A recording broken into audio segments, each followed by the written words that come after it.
استعد دافع عن أرضك ووطنك.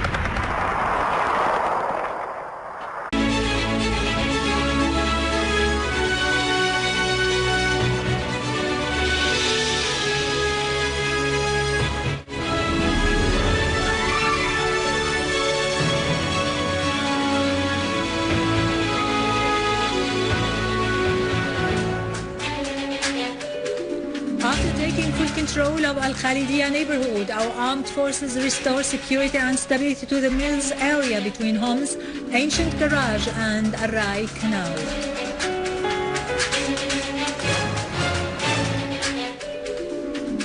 Russia calls for lifting the sanctions on Syria and affirms readiness to continue dealing with the UN Human Rights Committee.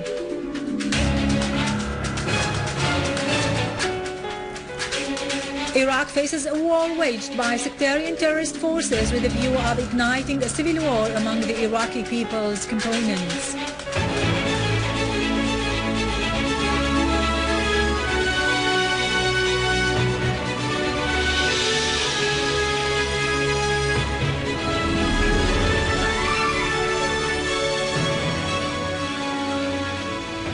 Good afternoon, ladies and gentlemen, and welcome to our news for today. Our armed forces have restored security and stability to the mills area that extends between Homs ancient garage and Al-Rai canal in the city, killing and wounding several terrorists in some neighborhoods in Homs. The military source which reported this added that the army also destroyed terrorists' hideouts and gatherings in Babhoud and Al-Qarabis, as well as near the National Hospital in Jurat al-Shayyah and Al-Abraj area, in addition to the 8th of March swimming pool and Dik al-Jinn in Al-Wa'ar, Khadija Al-Kubra School, Al-Masabigh, Wadi al-Sayh and Al-Hamidiyya in the city of Homs, killing terrorists and confiscating weapons and ammunition. The source added that an army unit intercepted armed terrorist groups who tried to infiltrate into Ad-Dar al-Kabira and Al-Ghasaybiyya in the direction of Al-Dwair north of Homs, killing and wounding several terrorists. On the other hand, the army destroyed a number of terrorist gatherings in At-Talbisa, Al-Rastan, Al-Ghanto and Ad-Dar al-Kabira. Among the killed terrorists in Talbisa, Adnan Shahoud, nicknamed Al-Badawi, a leader of a terrorist group, Muhammad al-Mahmoud and Mahmoud al-Daykh were identified. Syrian citizens and their valiant armed forces are determined to continue their course in ridding Syria of the terrorists, offering their souls for this sublime objective so that Syria would remain strong with its citizens and soldiers who have foiled all the schemes that aim at weakening and partitioning the country.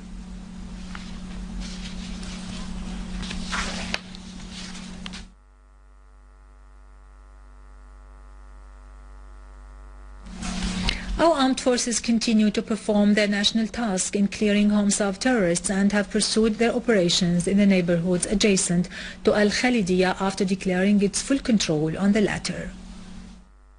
In a new strategic victory over terrorism, the Syrian Arab Army has declared full control over Al-Khalidiyya neighborhood in ancient Homs after completing its task there in eliminating the criminal gangs who wreaked havoc in the area. The army destroyed a number of tunnels which the terrorists used in executing their crimes. It also defused dozens of explosive devices that the terrorists planted in roads and buildings to prevent the advance of the Syrian Arab Army into the neighborhood.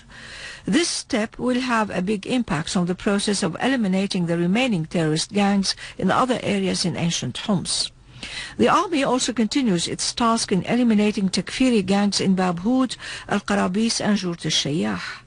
Syrian citizens and their valiant armed forces are determined to continue their course in ridding Syria of the terrorists, offering their souls for this sublime objective so that Syria would remain strong with its citizens and soldiers who have foiled all the schemes that aim at weakening and partitioning the country.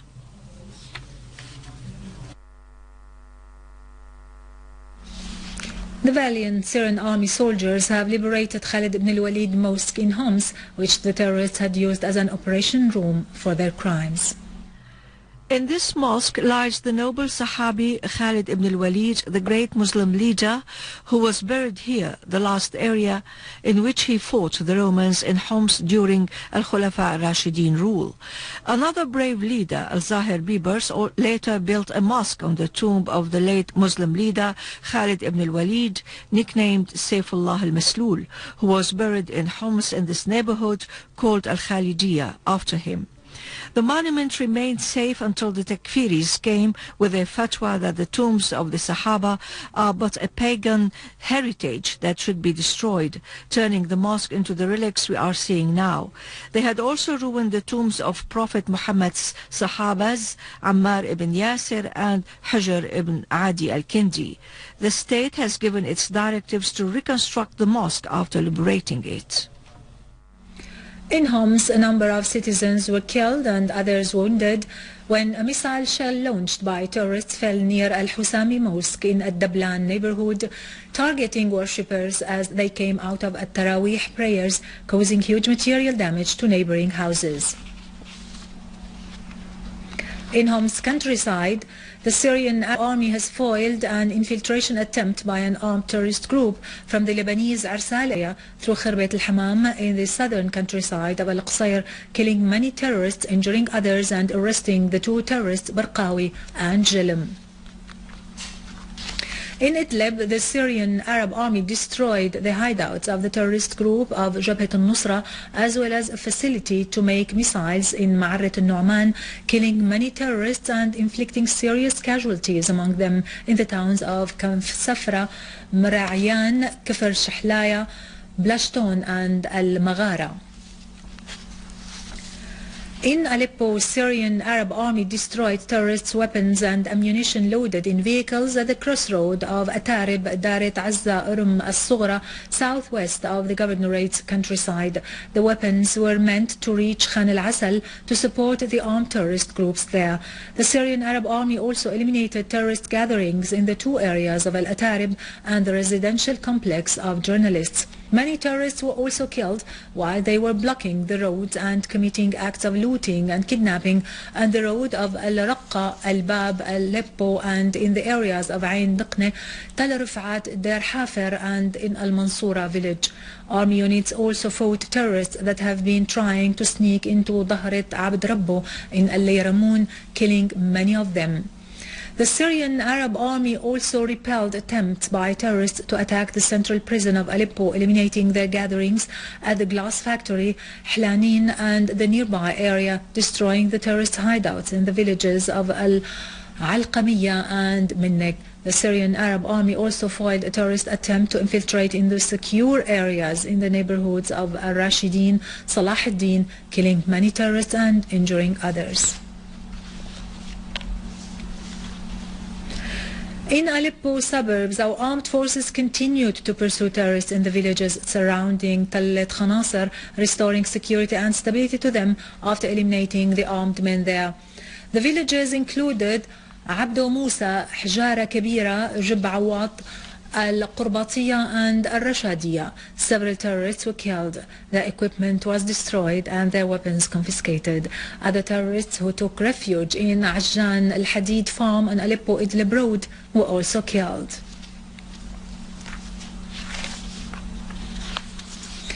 Russia's permanent representative to the United Nations, Vitaly Churkin, expressed his hope that the UN report on human rights in Syria would include a call for lifting the sanctions imposed on the country.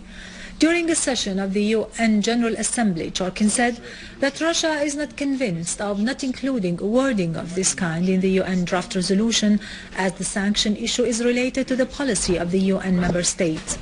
Russian UN representative expressed hope that the UN Commission would listen to the information provided by the victims of the crimes perpetrated by armed groups in Syria, referring to Russia's willingness to continue to deal with the inquiry and to provide information as a result of its contact with the victims of armed groups in Syria.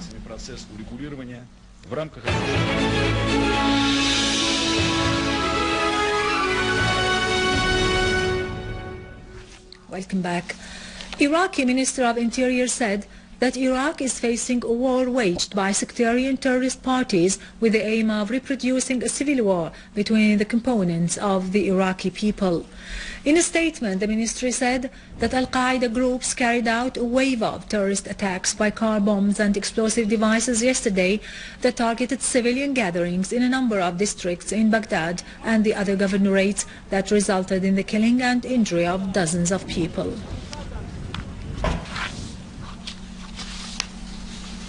Finally, in Libya, 2 people were killed and 4 others were injured following clashes that erupted in the city of Sirte between a Libyan army battalion and an armed group.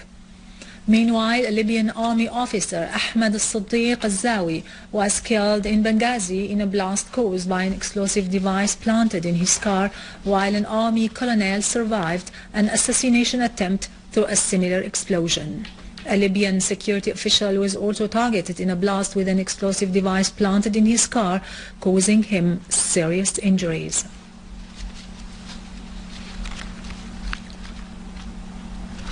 With this, we end our news for today. Thank you for watching. For more details about Syria and the region and to view this bulletin again, you can always visit our website in English, syriaonline.sy. Now to latest business and market news with Nariman Qassam, but after a short break.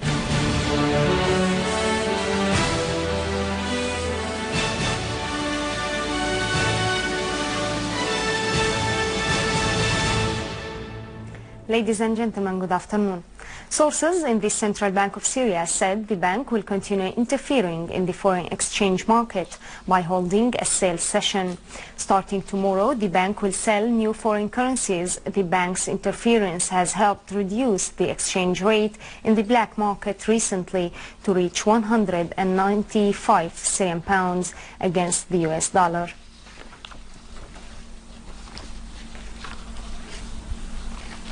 The new tariff of Latakia port has been issued to become effective in the port services. It aims to maintain the proposed competitive tariff compared to those of neighboring ports, taking into account many developments of the current situation, such as the investment expenses at the Syrian seaport. The prices of the U.S. crude oil fell to the lowest level in 3 weeks, trimming their biggest monthly advance in almost a year, before a government report that may show the U.S. economic growth slowed in the second quarter.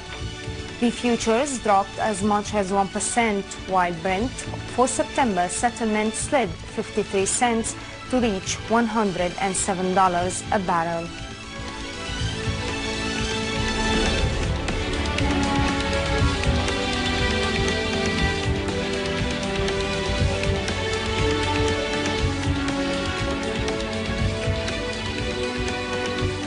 U.S. stocks fell, pairing a monthly gain for the Standard & Poor's 500 index, while European stocks rose as the Federal Reserve began a 2-day policy meeting.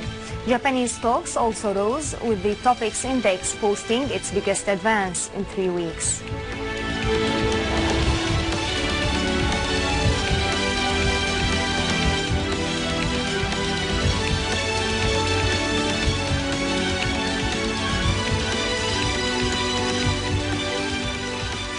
The dollar strengthened versus the majority of its most traded peers, amid expectations that the Federal Reserve will reiterate plans this week to reduce stimulus if the economic performance continues to show signs of improvement.